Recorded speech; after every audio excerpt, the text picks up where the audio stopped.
What is your most terrifying animal encounter? I'm from Florida and I was volunteering at a local nature conservancy. One of our tasks was to remove fallen logs that were blocking up a creek after a big storm. The creek was about chest deep, 15 feet wide, and opaque brown. Many Florida freshwater ways are browns because of tannin leached into the river from trees. As I'm moving logs I notice a 12 feet alligator on the embankment I hadn't noticed before. It then slid into the creek I was in. I was with a land manager who was moving logs with me, and a herpetologist who was in the canoe. I asked them what to do and they responded, well, those logs aren't gonna move themselves. And that gator's probably just trying to get away from us. Still, spending 30 minutes in a creek you can't see anything, knowing there's an alligator lurking near your feet, moving logs which look like alligators was one of the most nerve-wracking things I've ever done. I've been woken up by a bear sniffing my head once. Was cowboy camping no tent in Lyell Canyon in Yosemite once. When I hear something sniff right next to my head, my sleep-addled brain thinks it's a ranger on a horse telling me to move. My camp had hiked about 20 miles that day. You have to be at least 4 miles into the canyon to camp. And I wasn't 100% sure I'd made it far enough since it was dark when I set up camp. Anyways, I say just 1 second. Sit up. Grope for my flashlight and turn it in to see a black bear a couple feet away. I holler. He tears off. I get out and empty my bladder, and try to fall back asleep until I hear him coming around again. I make a bunch more noise. Decide I'm not getting any more sleep. Break camp and slowly night hike until the sun rises. When I was 12 a young stallion decided he wanted to play with me and almost killed me. He kicked and bit me and tried to trample me. He was my pet and was only treating me the way he'd treat a peer. I even knew that while it was happening. I made a huge mistake by turning my back on him while he was playful. He bit me and pulled me down. Knocked me down a couple of more times with a forefoot when I tried to get up. Reared up over me to stamp me a couple of times too. Still have the scar on my leg and that was a long time ago. Literally pissed myself during. My dad basically saved my life by chasing him off. His response was, "That was close. What did you learn?" Can relate. I got charged by a Shire stallion who was in full play mode. Thankfully my horse, who I had a very strong bond with, grabbed my jumper and tucked me behind him whilst he stuck his ears back and reared and struck out as a warning at this Shire. The Shire ended up skidding past and fly bucking before going off and annoying someone else. I have never felt such a pants-crapping and awe-filled moment like that at the same time. The thundering sound of that Shire making his way down the field was like something out of Jurassic Park.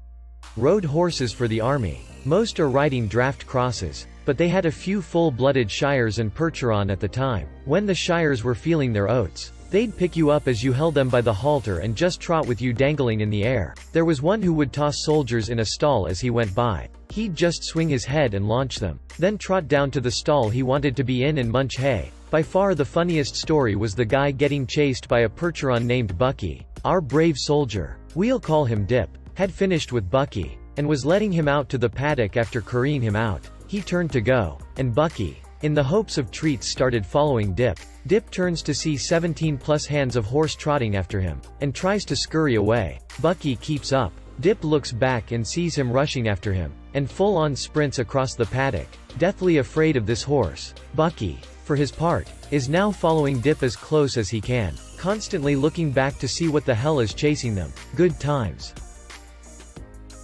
At the time I was working until 1 a.m. so I wouldn't get home until 2 or so.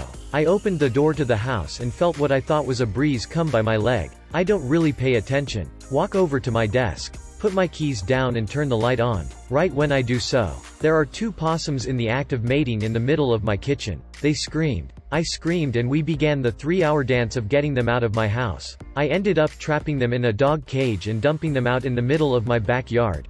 I almost petted one on accident. Stepped out onto the back porch one night to get some air. Lights were out, but I saw the distinctive white blob of fur that I assumed was my cat, Frank. I went down to pet him and he looked up at me, at which point I noticed that his face got a lot longer and his eyes a lot beadier. Well, it wasn't Frank. I locked eyes with this possum, my hand about 3 inches away from its face. We both froze. Then it took off running into the yard and crashed into the back fence. I was so sure I was about to lose a finger or two. I moved to Colorado.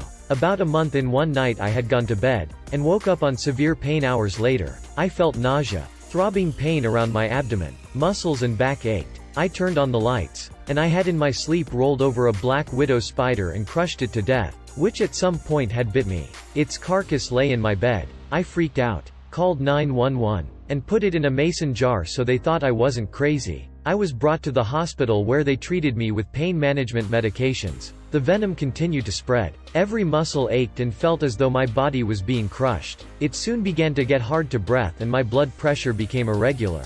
The morphine has me drifting in and out of sleep. I prayed to God, who hours earlier I wasn't even sure I believed in. 12 hours I discharged. The venom ran its course for about 4 days, and he bite site intermittently itched for weeks. For the next year or two I had anxiety trying to go to sleep and reoccurring nightmares of the experience. Black widow spiders.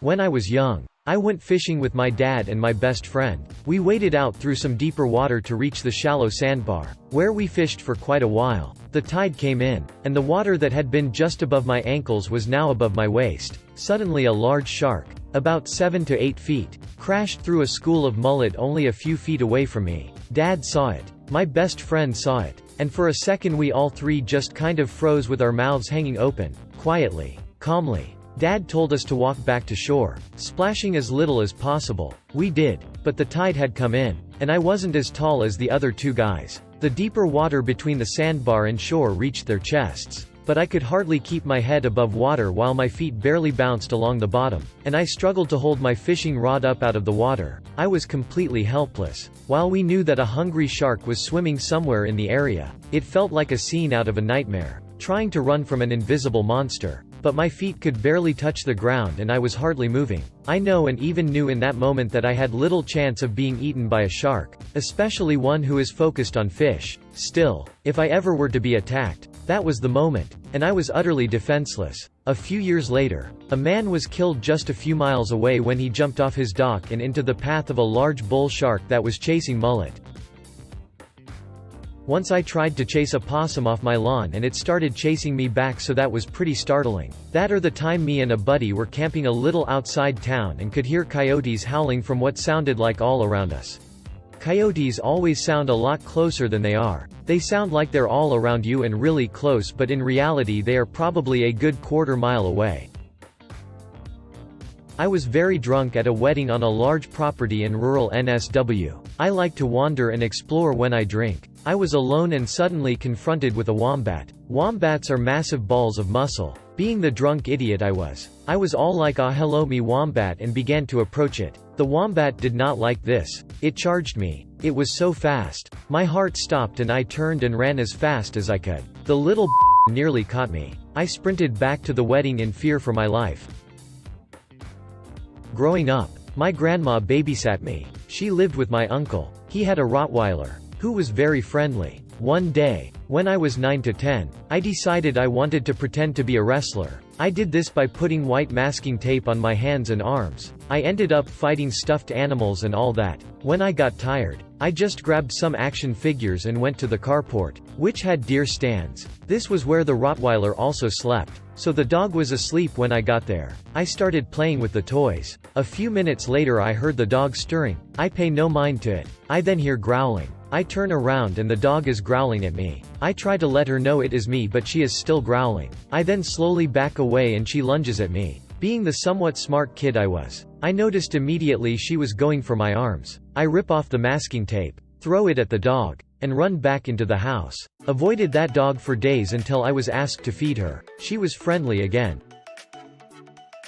I lived in an old farmhouse that was set on an overgrown market garden. The place was overrun by rats, but I never saw them. You could just hear them rustling in the walls. I didn't want to poison them because I was afraid that one would die in the walls and stink the place out. One night I went to bed and turned out the light. Immediately I realized I was thirsty and turned the light back on and stepped out to the kitchen. I interrupted a giant rat as he made his way across the kitchen floor. Obviously he had heard me go to bed and figured that I was down for the night and the coast was clear. I don't know who was more startled, him or me. But I'll never forget the look of malevolent intelligence in his eyes. We bolted in opposite directions. After that I set traps in the kitchen at night.